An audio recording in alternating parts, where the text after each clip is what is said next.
प्यारे बच्चों, हिंदी व्याकरण में आज हम अध्याय 10 वचन के बारे में पढ़ेंगे।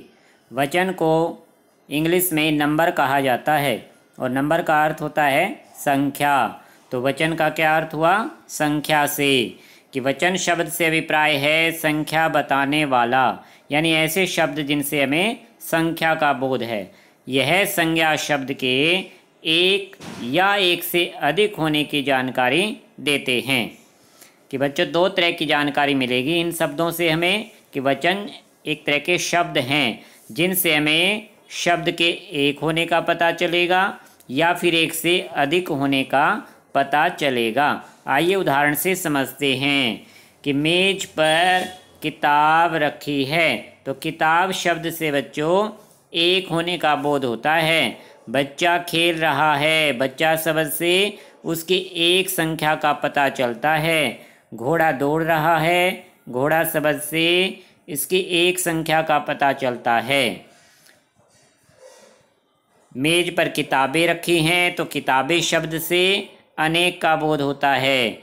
बच्चे खेल रहे हैं, बच्चे शब्द से अनेक का बोध होता है।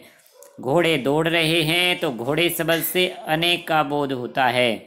तो इसलिए बच्चों, ऐसे शब्द जिससे एक का बोध होता है या फिर अनेक का बोध होता है। अनेक का मतलब क्या है? एक से अधिक का बोध होता है। तो ऐसे शब्द क्या कहलाते हैं बच्चों? यस, वचन कहलाते हैं। उपर्युक्त वाक्यों में किताब, बच्चा, घोड़ा एक संख्या का बोध करा रहे हैं। किताबें, बच्चे, घोड़े एक से अधिक होने का बोध कराते हैं। तो संख्या का बोध कराने वाले ऐसे शब्द वचन कहलाते हैं। तो वचन की परिभाषा क्या हुई बच्चों? कि शब्द के जिस रूप से उसके एक या अनेक होने का बोध हो, बोध का मतलब ज्ञान हो, पता चले, उसे वचन कहते हैं। तो इस तरह से बच्चों वचन के दो भेद बन जाते हैं, एक वचन और बहुवचन। क्योंकि एक का बोध होगा तो एक वचन कहलाएगा, अनेक का बोध होता है तो बहुवचन कहलाता है। कि एक वचन। विकारी शब्द, विकारी शब्द का मतलब क्या है? यहाँ पर संज्ञा से, सर्वनाम से, विशेषण से और क्रिया से। क्योंकि चारों ही शब्दों का रूप वचन के आधार पर बदल जाता है, इसलिए इनको विकारी शब्द कहते हैं। ये हम शब्द के पाठ में पढ़ चुके हैं। तो विकारी शब्द के जिस रूप से उसकी या उसके एक ही संख्या होने का बोध हो तो उसे एक वचन कहेंगे। नाम से पता लगता है बच्चों, एक वचन यानी एक संख्या का बोध। जैसे लड़की, कुर्सी, कमरा, गमला, चाबी, बात, ये शब्द क्या है? एक संख्या का बोध कराते हैं।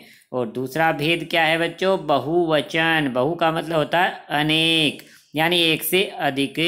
कि विकारी शब्द के जिस रूप से उसके एक से अधिक होने का बोध हो उसे बहुवचन कहते हैं। जैसे लड़कियां, कुर्सियां, कमरे, गमले, चाबियां, बातें, इन सभी शब्दों से हमें एक से अधिक होने का बोध होता है, इसलिए ये क्या कहलाएंगे? बहुवचन कहलाते हैं। तो आज आपको यहाँ तक अच्छे से रिवाइज करना है। वचन, एक वचन और बहुवचन, इनकी परिभाषाएं उदाहरण सहित याद करनी है। अच्छा बच्चों, धन्यवाद।